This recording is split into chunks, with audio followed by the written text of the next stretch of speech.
I'll wing it. Correct.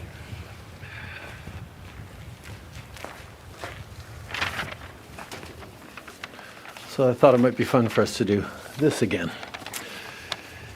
Bon matin. Every morning I've woken up as Prime Minister. I've been inspired by the resilience, the generosity, and the determination of Canadians. It is the driving force of every single day I have the privilege of serving in this office. That is why, since 2015, I've fought for this country, for you, to strengthen and grow the middle class. Why we rallied to support each other through the pandemic, to advance reconciliation, to defend free trade on this continent, to stand strong with Ukraine and our democracy, and to fight climate change and get our economy ready for the future.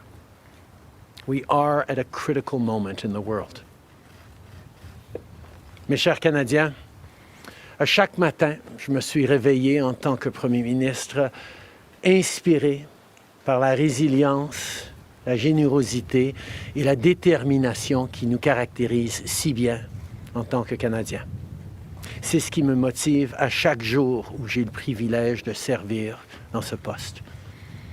C'est pourquoi, depuis 2015, je me suis battu pour ce pays, pour vous, pour renforcer la classe moyenne. Pourquoi nous nous sommes mobilisés en tant que Canadiens pour se soutenir les uns les autres pendant la pandémie, pour faire progresser la réconciliation, pour défendre le libre-échange sur notre continent, pour notre soutien inébranlable de l'Ukraine et de la démocratie, et pour lutter contre les changements climatiques et préparer l'économie de l'avenir. Nous traversons vraiment un moment critique dans le monde. My friends, as you all know, I'm a fighter. Every bone in my body has always told me to fight because I care deeply about Canadians, I care deeply about this country, and I will always be motivated by what is in the best interest of Canadians. And the fact is, despite best efforts to work through it, Parliament has been paralyzed for months after what has been the longest session of a minority parliament in Canadian history. That's why this morning I advised the Governor-General that we need a new session of Parliament. She has granted this request, and the House will now be prorogued until March 24th. Over the holidays, I've also had a chance to reflect and have had long talks with my family about our future. Throughout the course of my career, any success I have personally achieved has been because of their support and with their encouragement. So last night over dinner, I told my kids about the decision that I'm sharing with you today. I intend to resign as party leader, as Prime Minister, after the party selects its next leader through a robust, nationwide, competitive process. Last night, I asked the President of the Liberal Party to begin that process. This country deserves a real choice in the next election, and it has become clear to me that if I'm having to fight internal battles, I cannot be the best option in that election. Mes chers amis, comme vous savez, je suis un fighter. Dans mon fort intérieur, je me suis toujours battu parce que je me soucie profondément des Canadiens. Et je serai toujours motivé par ce qui est dans le meilleur intérêt des Canadiens. Et le fait est que malgré tous les efforts déployés pour passer à travers, le Parlement est paralysé depuis des mois, après ce qui a été la plus longue session d'un Parlement minoritaire dans l'histoire de notre pays. C'est pourquoi ce matin, j'ai rencontré la gouverneure générale pour lui faire savoir que nous avions besoin d'une nouvelle session du Parlement. Elle a accédé à ma demande et la Chambre sera donc prorogée jusqu'au 24 mars. Pendant le temps des fêtes, j'ai également eu l'occasion de réfléchir et d'avoir de longues conversations avec ma famille quant à notre avenir.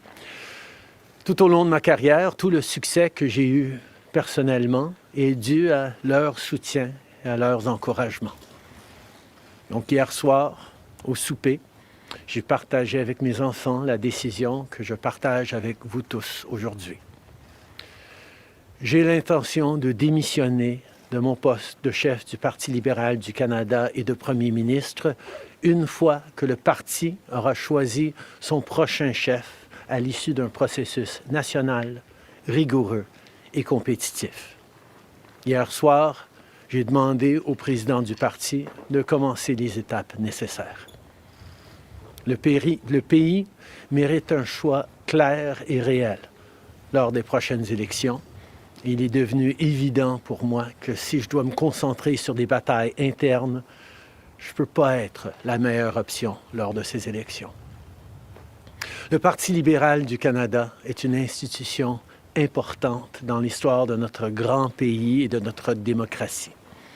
Un nouveau premier ministre et chef du parti portera les valeurs et les idées du Parti libéral dans la prochaine élection. J'ai hâte d'observer le déroulement de ce processus dans les mois à venir. Nous avons été élus pour la 3e fois en 2021 pour renforcer l'économie après la pandémie et faire progresser les intérêts du Canada dans un monde complexe. Et c'est exactement ce que je vais continuer à faire, ce que nous allons continuer à faire pour les Canadiens. The Liberal Party of Canada is an important institution in the history of our great country and democracy. A new Prime Minister and leader of the Liberal Party will carry its values and ideals into that next election. I'm excited to see the process unfold in the months ahead. We were elected for the 3rd time in 2021 to strengthen the economy post-pandemic and advance Canada's interests in a complicated world. And that is exactly the job that I and we will continue to do for Canadians. Merci beaucoup, mes amis. Thank you, Prime Minister. We'll now go to questions, starting with Laurence Martin, Radio-Canada. Bonjour, Monsieur Trudeau.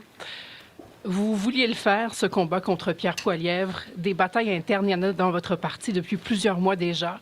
Pourquoi est-ce que vous décidez d'abdiquer maintenant? Qu'est-ce qui vous a fait changer d'avis? Comme vous savez, je ne suis pas quelqu'un qui recule facilement devant un combat, surtout un combat si important pour le parti et pour le pays.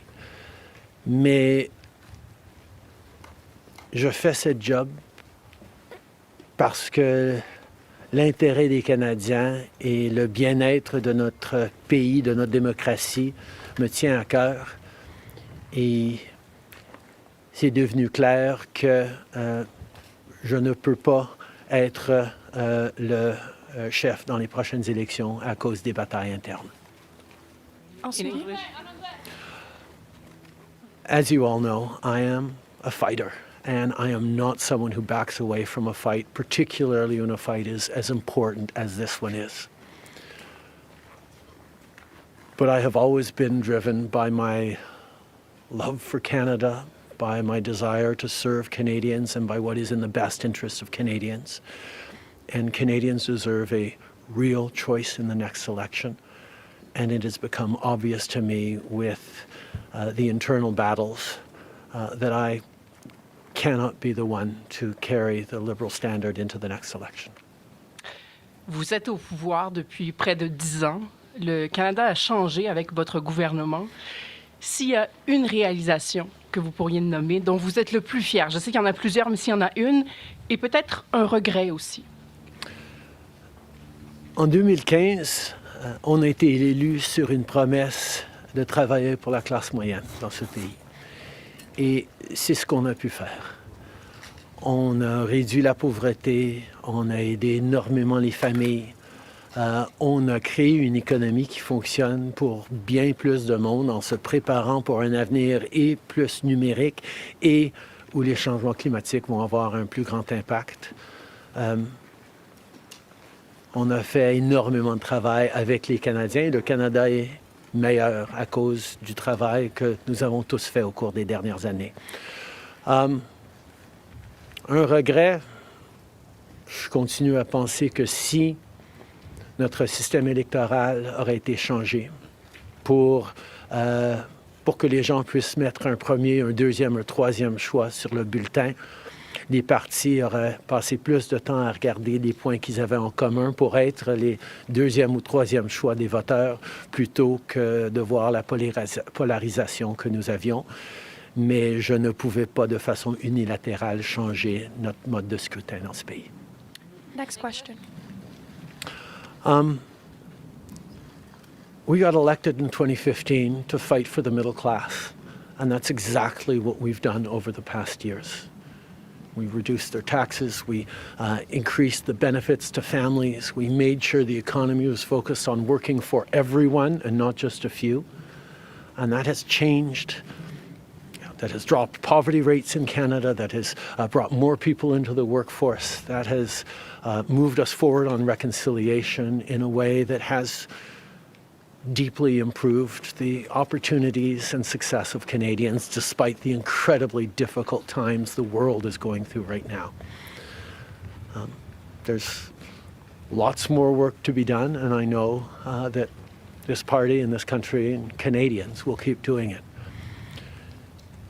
If I have one regret, particularly as we approach this election, well, there are probably many regrets that I will think of, but I do wish that we'd been able to change the way we elect our governments in this country so that people could simply choose a second choice or a third choice on the same ballot, so that parties would spend more time trying to be people's second or third choices, and people would have been looking for things they have in common instead of trying to polarize and divide Canadians against each other. I think in this time, figuring out how to pull together and find common ground remains something that is really important for democracies. But I could not change unilaterally, without support of other parties, our electoral system. That wouldn't have been responsible. Prochaine question. Tonda McCharles, Toronto Star. Prime Minister, up until 3 weeks ago, you were intending to stay, and it seems that the event 3 weeks ago of Ms. Freeland coming out and saying you were firing her as your finance minister was the catalyst that brought us here today. So can you explain your side of what happened there? Chrystia has been by my side for close to 10 years now. She has been an incredible political partner through just about everything we have done as a government and as a party over the past decade. I had really hoped that she would agree to continue as my Deputy Prime Minister and take on one of the most important files that not just this government but this country is facing, but she chose otherwise. In regards to what actually happened, I am not someone who's in the habit of sharing private conversations. Chrystia a été depuis presque 10 ans maintenant à mes côtés en tant que partenaire politique essentiel à presque tout ce qu'on a réussi en tant que gouvernement, en tant que parti. J'aurais vraiment souhaité qu'elle choisisse de continuer en tant que ma vice-première ministre et qu'elle prenne un des dossiers les plus importants auxquels les Canadiens et notre gouvernement vont faire face dans les mois à venir, d'ici les prochaines élections. Mais elle n'a pas voulu.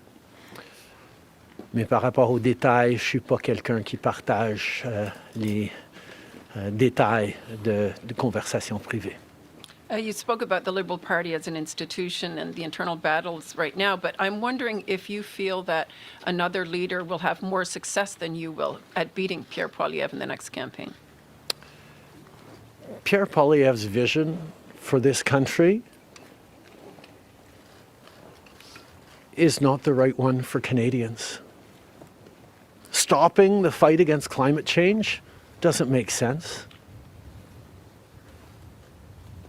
Backing off on the values and strength in diversity that Canada has always worked to pull itself together on is not the right path for the country.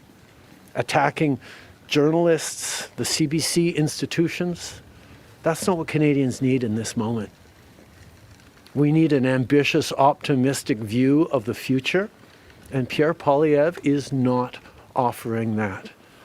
And I look forward to the fight as progressives across this country stand up for the kind of vision for a better country that Canadians have always carried, despite the tremendous pressures around the world to think smaller, to veer towards the hard right, and to be less ambitious for what we can be and do as a country when the world really needs Canada.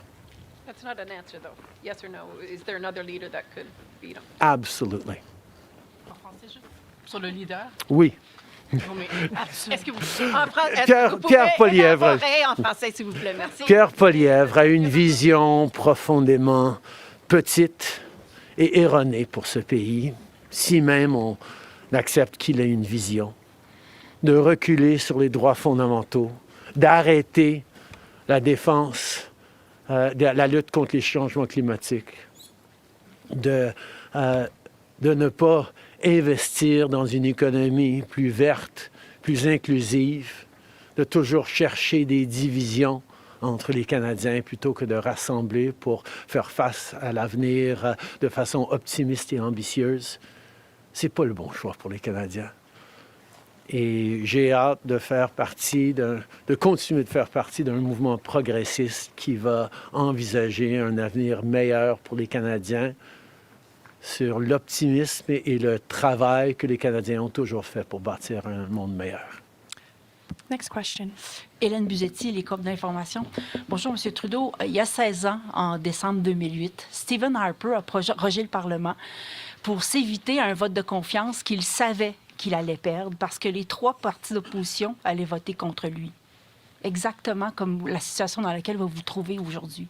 À l'époque, le chef libéral, Stéphane Dion, avait dit, puis je le cite ici, que c'était une entrave à la Constitution et un affront à la démocratie.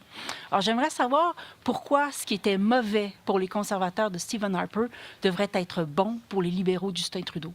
La gouverneure générale, en 2008, avait correctement conclu que la Chambre venait juste d'accorder leur confiance de façon formelle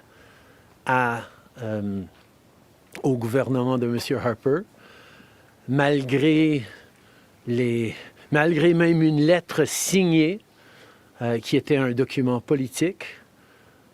La voix de la Chambre compte. Or, avant d'arrêter le travail à la Chambre pour les fêtes, on a gagné 3 votes de non-confiance, 3 votes de confiance. Et nous allons devoir retester la confiance de la Chambre dès le mois de mars pour passer les éléments budgétaires nécessaires pour faire fonctionner le gouvernement. In English, please, sir. In 2008, the Governor General correctly concluded that because the very last times in the previous weeks that the confidence of the House had been tested, it had passed that confidence test, Stephen Harper continued to have the confidence of the House. And it actually would bear out because as soon as they came back from the prorogation, Stephen Harper won a confidence vote once again. So a political document or political speeches doesn't carry the kind of weight that winning a confidence vote means. But this prorogation will take us only into March, and there will be confidence votes in March. in the passing of supply that will allow Parliament to weigh in on confidence in a way that is entirely in keeping with all the principles of democracy and the workings of our strong institutions. Mais avec respect, M. Trudeau, y a-t-il pas quelque chose un peu antidémocratique de suspendre la possibilité du Parlement d'exprimer sa non-confiance le temps que votre parti se cherche un sauveur? Est-ce qu'il ne devrait pas plutôt juste se référer aux électeurs et de déclencher dès maintenant une élection? Hélène, je pense que tu as très clairement vu, comme tout le monde dans la galerie de presse parlementaire, à quel point le Parlement ne fonctionne plus depuis plusieurs mois. On est pogné dans une question de privilège, il y a des motions d'obstruction constantes et on a pu très peu accomplir pendant les derniers mois au Parlement. Le Parlement a besoin d'un reset, a besoin de se calmer un peu les pompons pour se remettre au travail pour les Canadiens et pas à faire de la petite politique constante, ce qu'on est en train de voir des conservateurs. Donc, ce reset a deux éléments. Une prorogation pour que, justement, on recommence avec une fraîche approche au Parlement. Et deuxièmement, oui, le Parti libéral va entamer un leadership parce que je m'attends à ce que si c'est pas moi qui va mener le parti dans les prochaines élections, la polarisation qu'on voit actuellement au Parlement devrait aussi se calmer un petit peu. Les Canadiens ont besoin d'un Parlement qui fonctionne, particulièrement dans ce moment complexe, et ces deux éléments vont représenter le reset nécessaire pour le Parlement. En anglais, mais si vous pouvez dire pourquoi pas une élection, vous l'avez pas dit. The Parliamentary Press Gallery and anyone who's been watching politics closely over the past months will know that Parliament has been entirely seized by obstruction and filibustering and a total lack of productivity over the past few months. We are right now the longest serving minority government in history, and it's time for a reset. It's time for the temperature to come down, for the people to have a fresh start in Parliament, to be able to navigate through these complex times, both domestically and internationally. And the reset that we have is actually two parts. One is the prorogation, but the other part is recognizing that removing me from the equation as the leader who will fight the next election for the Liberal Party should also decrease the level of polarization that we're seeing right now in the House and in Canadian politics and allow people to actually focus on serving Canadians in this House and with their work the way Canadians deserve. On va prendre une dernière question. Good morning, Prime Minister Stephanie Taylor with the National Post. Given, as you just said, there's going to be confidence votes in March, opposition parties have said they are prepared to bring down your government. What kind of chances do you think you are leaving to your successor, given that there will only be mere weeks for them to introduce themselves to Canadians before heading into an election, potentially? I have a tremendous amount of confidence in both Canadians and in parliamentarians' interest in serving Canadians in the right way. We're in a minority government right now, and there hasn't been an active leadership in a minority government in more than 50 years in this country. And there is always going to be the challenge of having a leadership race while a parliament would face confidence votes in the course of delivering supply to the government. So this is something that we're going to navigate through, but I truly feel that removing the contention around my own continued leadership is an opportunity to bring the temperature down, have a government that will focus on the complex issues that are coming forward in the coming months, while the party gets to have a full national process that brings in people from right across the country and makes a determination about the best person to carry the progressive liberal standard into the next election. Can you clarify whether ministers who would like to campaign for your job will have to step out of cabinet?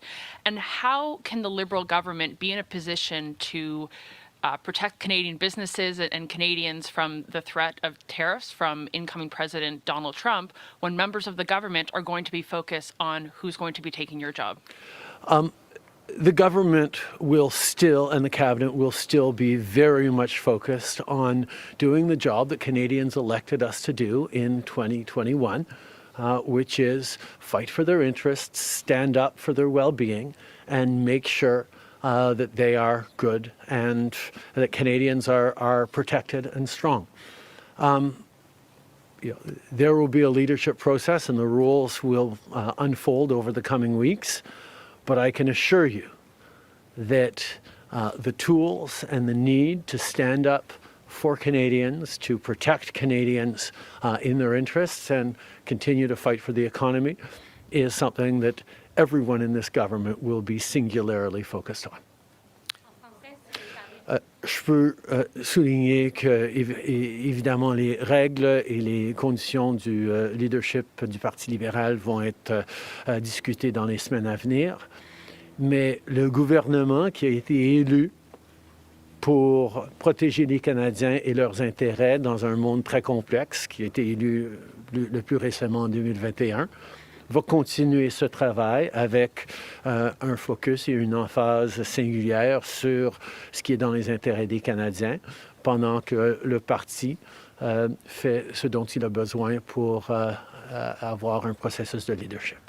Merci beaucoup. C'est ce qui conclut la conférence de presse d'aujourd'hui. Merci tout le monde. Merci d'être ici dans une belle journée d'Ottawa. Bonne journée.